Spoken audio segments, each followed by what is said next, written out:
ত্রয়োদশ জাতীয় সংসদ নির্বাচনকে সামনে রেখে বাংলাদেশের রাজনৈতিক অঙ্গনে তৈরি হয়েছে নতুন মেরুকরণ, নতুন জোট এবং নতুন হিসাব নিকাশ।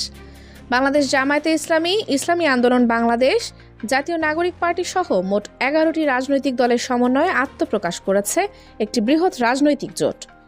কিন্তু জোট গঠনের ঘোষণার পরপরই যে প্রশ্নটি সবচেয়ে বেশি আলোচনায়, আসন সমঝোতা কি আদৌ চূড়ান্ত হচ্ছে? এখন পর্যন্ত সেই প্রশ্নের স্পষ্ট উত্তর নেই। নির্বাচন কমিশনের ঘোষিত তফসিল অনুযায়ী মনোনয়নপত্র প্রত্যাহারের শেষ সময় 20 জানুয়ারি। এই সময়সীমা যত ঘনিয়ে আসছে ততই বাড়ছে জোটের ভেতরের চাপ, অস্বস্তি আর দর কষাকষি।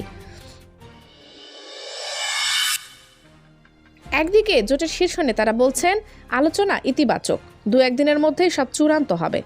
অন্যদিকে মাঠ পর্যায়ের বাস্তবতায় দেখা যাচ্ছে জোটভুক্ত দলগুলোর মধ্যে রয়েছে অসন্তোষ, অনিশ্চয়তা এবং বিভ্রান্তি। গত রোববার জাতীয় প্রেস ক্লাবে এক জরুরি সংবাদ সম্মেলনে জামায়াত ইসলামীর আমির ডাক্তার শফিকুর রহমান আনুষ্ঠানিকভাবে 10 দলীয় জোটের ঘোষণা দেন।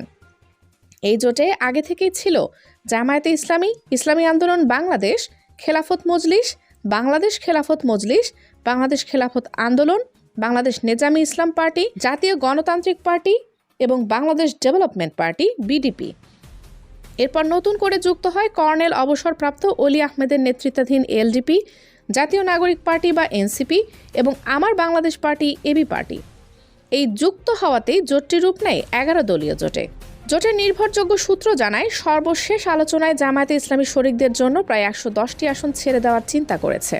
এই হিসাব অনুযায়ী ইসলামী আন্দোলন বাংলাদেশ 35 থেকে 40টি, এনসিপি 30টি, খেলাফত মজলিস 15টি, বাংলাদেশ খেলাফত মজলিস 10টি, এবি পার্টি 3টি, এলডিপি 3টি, বিডিপি 2টি, জাকপা 3টি, খেলাফত আন্দোলন 4টি, নেজামি ইসলাম পার্টি 2টি।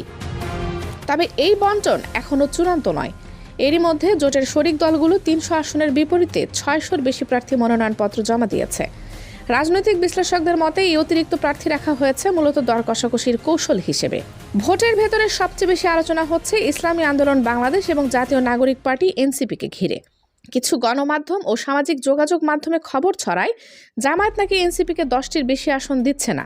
এই খবর ঘিরে শুরু হয় সমালোচনা, কিন্তু এনসিপির নেতারা স্পষ্টভাবে তা নাকচ করেছেন। এনসিপির একাধিক নেতা জানিয়েছেন এখন পর্যন্ত 25টি আসন প্রায় চূড়ান্ত এবং লক্ষ্য রাখা হয়েছে 35 থেকে 40টি আসনে নির্বাচন করার। এনসিপির শীর্ষ পর্যায়ের এক নেতা বলেন ইসলামী আন্দোলন জোটে থাকবে কিনা তার উপরই এনসিপির চূড়ান্ত আসন সংখ্যা নির্ভর করছে। এনসিপির সিনিয়র যুগ্ম আহ্বায়ক আরিফুল ইসলাম আদিব বলেন 10 আসনের কম পাওয়ার খবর সম্পূর্ণ ভুল। আমরা 44টি আসনে মনোনয়ন দিয়েছি, প্রায় সবগুলোই বৈধ। যুগ্ম আহ্বায়ক সারোয়ার তুষারও একই কথা জানান। তিনি বলেন জোটের আলোচনা খুবই ইতিবাচক, 2-1 দিনের মধ্যেই আনুষ্ঠানিক ঘোষণা আসবে।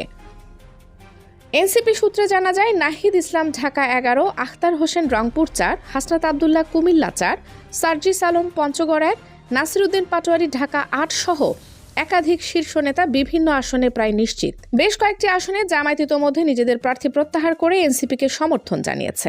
আসন সমঝোতা নিয়ে জামায়াত ও ইসলামী আন্দোলন বাংলাদেশের মধ্যে দূরত্ব পুরোপুরি কমেনি। ইসলামী আন্দোলন শুরুতে দাবি করেছিল 120 থেকে 150টি আসন, পরে তা কমে আসে 100 থেকে 200টি। সবশেষে দাবি করা হয় অন্তত 70টি আসন। অন্যদিকে জামায়াত আলোচনায় ছিল 30 থেকে 40টি আসন নিয়ে। এই ব্যবধান থেকেই তৈরি হয় অসন্তোষ। মনোনয়নপত্র জমার পরদিন ইসলামী আন্দোলনের জ্যেষ্ঠ নায়েবে আমির সৈয়দ মোহাম্মদ ফয়জুল করিম প্রকাশ্যে ক্ষোভ জানান। তিনি বলেন আমাদের দল 143টি আসনে এ ক্যাটাগরিতে রয়েছে, তাহলে আমরা কেন কারো কাছে আসন চাইব? জামায়াতের সহকারী সেক্রেটারি জেনারেল হামিদুর রহমান আজাদ বলেন মনোনয়ন প্রত্যাহারের আগেই সব চূড়ান্ত হবে, বড় কোনো সংকট নেই, শঙ্কার চেয়ে প্রোপাগান্ডাই বেশি। আসন সমঝোতার পথে সবচেয়ে বড় বাধা হয়ে দাঁড়িয়েছে মনোনয়নপত্র বাতিল। জামায়াতের 9 জন, ইসলামী আন্দোলনের 39 জন, এনসিপির 3 জন এবং বাংলাদেশ খেলাফতের 11 জন প্রার্থীর মনোনয়ন বাতিল হয়েছে। যে আসনগুলোতে আগেই সমঝোতা হয়েছিল সেগুলোর অনেকগুলোতেই এখন নতুন অনিশ্চয়তা তৈরি হয়েছে, যেমন কুড়িগ্রাম 3, যশোর 2, ঢাকা 2 ও কক্সবাজার 2।